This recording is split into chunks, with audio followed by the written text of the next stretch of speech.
Welcome to the Fatherhood Fitness Podcast. I'm your host, Anthony Pluff. Each week, we will cover various topics that dads struggle with in their fitness journey. I'll give you actionable steps that you can apply right away, not only to take back control of your own health, but so you're able to be a better example for your kids too.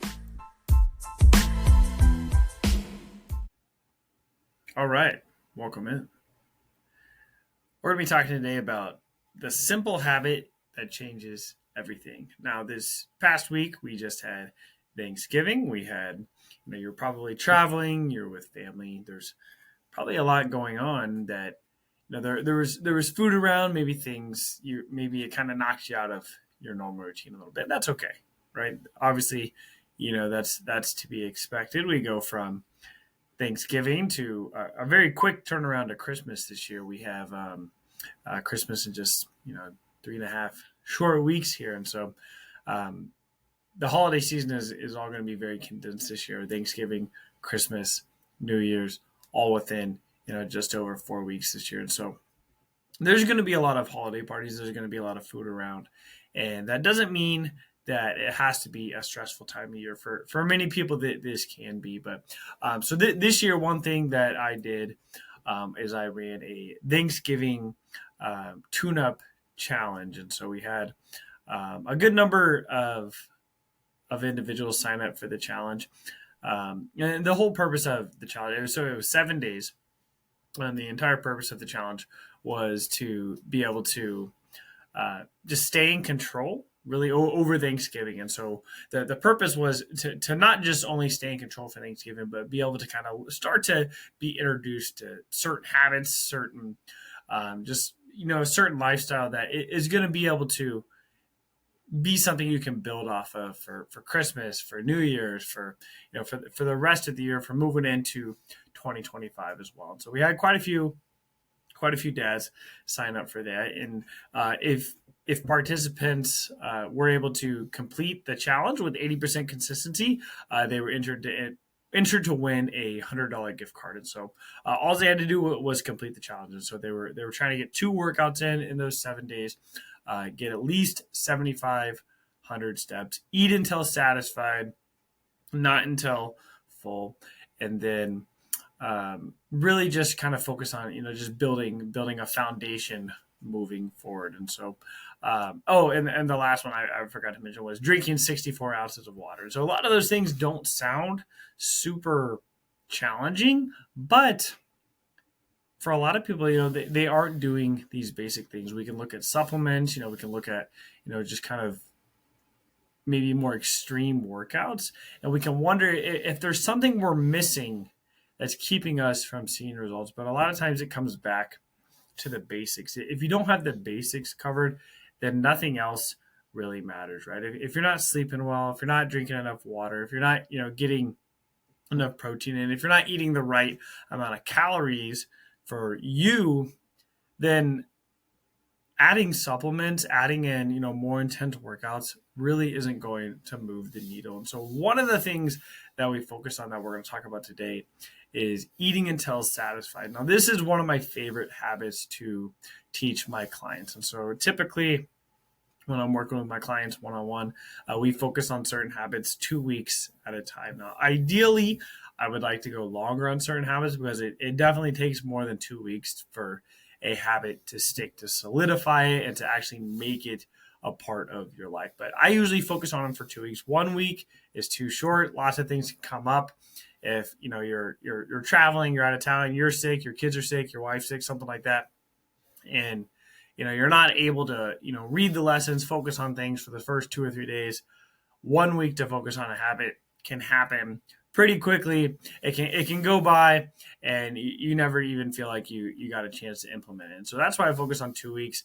Anything longer than 2 weeks for a lot of times, especially if clients sign up for my 12-week program, it can get a little mundane. It can get a little monotonous. And so we want to focus on things. We want to make sure that you're not only getting the information that you need, but you're also motivated as well. So we do switch things up every couple of weeks. But eating until satisfied is one of the habits that is my most favorite to implement with clients and to teach them. And so when it comes to nutrition, I'm all about simplicity, right? And so overcomplicating your diet, doing lots of restrictive things, cutting things out that you actually enjoy, can obviously, yes, lead to short term results. But if you've ever met somebody, or maybe you've tried a diet that's very restrictive, where you cut out all your favorite foods, you drop your calories super low,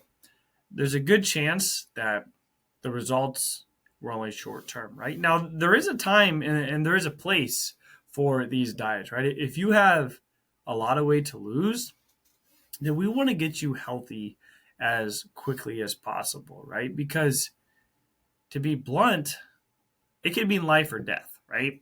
The more weight you have on, the more risk factors you have, right? The more it starts to affect your health, the more it starts to affect your quality of life. And so if we can get you into a healthy weight range quicker, yeah, we want to do that, right? But we also want to make sure, long term, we are able to implement habits, we're able to implement a structure and a strategy that you're going to be able to stick to, right? So dropping your calories down to 1200 is not going to be sustainable long term. And so that's why I like to focus on habits with my clients. We focus on other things too. We do track our food, we do other things, but focusing on how we eat is just as important as what we eat when it comes to weight loss. And so eating until satisfied. So what does that even mean, right? And so understanding the difference between satisfied and full is going to be the biggest thing to kind of put up front there, right? And so we want to recognize our body's hunger and fullness cues. And so that's why slowing down. So when I'm working with clients, we focus on eating slowly, and then we go into eating until satisfied. For this challenge, we focus on eating until satisfied.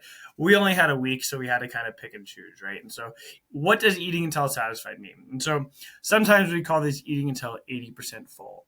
If you ever notice when you're eating, you feel pretty good after your first plate, and so you go back and you eat your second plate, and then what happens like 15 or 20 minutes later is that your stomach hurts, you felt like you ate way too much, and you tell yourself you're not going to do this again until next time when we do the same thing, right? And so eating until satisfied, how we know when we're about 80% full is that if you drank a glass of water after your meal, or you waited 10 minutes and you felt you were pretty good, you were good to go for a few hours, and that you didn't necessarily need more, you may want more food, but you didn't necessarily need more, that's a good cue that you're at 80% full. You're at satisfied rather until full. If you eat until the point that your stomach is hurting, you're not feeling good, then we went too far, right? So what this habit does is it allows you to practice portion control, right? And so for the 7 weeks of the challenge, what we had the participants do was stop eating when they were satisfied rather until full. So what that means, for a lot of people, is that's one plate, right? So that's what we worked on Thanksgiving. And so you can have all the turkey you want, the mashed potatoes, the stuffing, all those things on your plate, the green bean casserole, but we're going to stop, right? And so for a lot of dads, what that meant is they were stopping at one plate. So that's one thing we focus on. We talked about, Thanksgiving is a special time of year. It is an occasion that only comes, one day a year. And so if they didn't want to practice that, if they wanted to just enjoy themselves after a hard week of work, great, go and enjoy yourself with your family. But the feedback that I got from the participants is that eating until satisfied was actually a lot easier for them on Thanksgiving because they'd been practicing it throughout the week, right? How do we get better at anything? We practice. That's something I talk to my kids about all the time. My son knows that on cue. Every time I ask him, he's talking about something hard. He's talking about something he's not sure quite how to do it. I always ask him, how do we get better at something? And immediately he responds, practice, right? My daughter's, she's a little bit younger. She's starting to do the same thing, right? When my youngest gets a little older, we're going to implement the same thing because it's so important, right? There's a lot of things that we're not necessarily good at right away, but that's the difference between, that growth mindset and the fixed mindset. And the clients that have the most success all have a growth mindset. They may not be great at something yet, but through practice, we can get better, right? And so eating until satisfied is something that's probably not natural to you, right?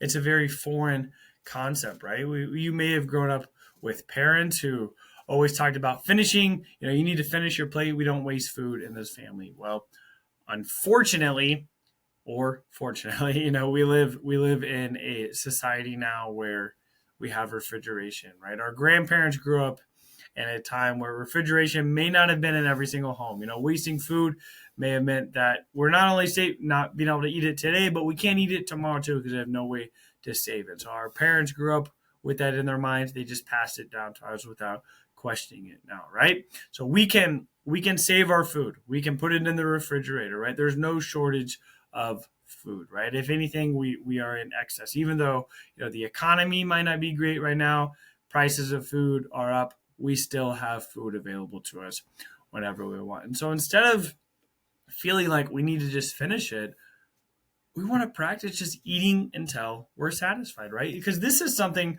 I really love this habit. This is one of my favorite habits to work on with clients and with myself, because this is something that you can do anywhere, right? You can do this at Thanksgiving. You can do this at your Christmas dinner, right? You can do this at lunch with your coworkers. You can do this at dinner with your family, right? You don't need a food scale. You don't need to portion things out. You don't need to weigh your food to eat until satisfied, right? And so this habit right here is one of the most foundational pieces of my program that I work with clients, the Fatherhood Fit Method. And so one of the things we always focus on is the first few weeks, we figure out where you are, right? If you already have a great grasp on a lot of nutritional concepts, then we can kind of jump over some of those things, right? But a lot of dads don't have that knowledge. They don't have that nutritional base, right? So this is something we focus on, and they seem really simple. Eating slowly, eating until satisfied can seem really simple, but they can also be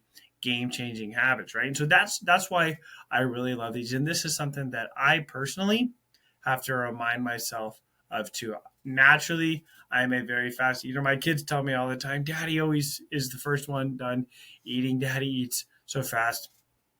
I know I do. It is something I have to work on, right? Because there have been many times where, I will go and, maybe I wait too long to eat, and then my stomach hurts because I eat so quickly later on. And if you slow down, maybe you put your fork down between bites, sometimes that can seem inconvenient. And so maybe if you just wait until you're done chewing your food before you put another in your mouth, you're going to slow down a little bit. You're going to start to realize that you may not need as much food as you thought to satisfy you. And then if we can stop when satisfied, it's going to make it much easier. You're going to feel better. Your digestion's going to be a little bit better. If you're eating before bed, you're probably going to sleep better because you're not going to have as much food in your system. And then you're also going to notice that's going to help you lose a little bit of weight too, right? You can lose weight without counting calories when you practice eating slowly, when you practice eating until satisfied, when you practice listening to your body's natural hunger cues. And so this is a simple habit that literally can change everything, right? And I know it sounds like, well, how do I even start with this? Your next meal, what I want you to do is you're going to eat what you normally do. I'm not going to have you change anything, right? You're not going to change anything you're eating. And so maybe you're just eating a cheeseburger and fries, right? And what you're going to do is you're just going to eat until you're satisfied. And then you're going to stop. And then you're going to do one of two things. You're going to save the rest for later, or you're just going to throw it away. There's no right or wrong answer there. But what this is going to allow you to do is it's going to allow you to still enjoy the foods you love. It's going to allow you to still enjoy the foods you normally eat, but you're still going to be able to make progress losing weight, right? Your stomach's going to feel a little bit better. Your digestion is going to feel a little bit better. You're not going to be as irritable, and sometimes I know when you eat too much or you're just eating very quickly, it can make you irritable. It can make your maybe a little indigestion there because you're eating way too quickly, and a lot of these issues can be solved if we just slow it down a little bit. And slowing down a little bit is going to allow us to eat until satisfied. And this is one of the most, I call this, kind of one of the super habits, right? If you can learn this habit, this is something you can implement today. You're not going to be great at it today. Very few things you're going to be great at right away. And so you're probably not going to be great at it the first time. It's a foreign concept. It's not going to be comfortable. That's okay. How do we get better at things? We practice, right? And so you're going to continue to practice this. You're going to practice this on your next meal, and then you're going to do it at the next meal. And you're going to continue this for a week and then evaluate. How's this going? How can I make this easier for me? I've noticed that, hey, I'm doing pretty well eating until satisfied, but the rest of my family's eating pretty quickly, and I realize I'm already done eating when they're still eating, so I want to eat a little bit more. Okay, awesome. That's great awareness. So maybe we need to slow it down a little bit, right? Maybe we need to wait to take those first couple of bites until they've had a couple of bites, right? There's lots of things you can do, but until we have some feedback, until we have some data, we can't make the next best move. And so eating until satisfied, this is what I want you to focus on. This is going to allow you to start seeing results. This is going to allow you to start not only feeling better after you eat, not only feeling less sluggish, but it's going to allow you to start losing weight without changing what you're eating. Yes, it's important that we have nutritious meals. We're getting protein in our meals, but those things can come later, right? We can add those things later. And so we're not trying to just cut out everything. I don't believe in just cutting out everything. I believe in adding habits that are going to allow you to start seeing results right away. And so eating until satisfied, practice this week. If you have any questions, reach out to me on Instagram, on Facebook. Send me an email. All my information is in the show notes. But practice this week. Let me know how it goes. I'd love to hear from you. That concludes this episode of the Fatherhood Fitness Podcast. Thank you for those of you who took time out of your busy schedules to listen. If you have any questions or comments or an idea for a topic for a future episode, please feel free to reach out, and I'd love to hear from you.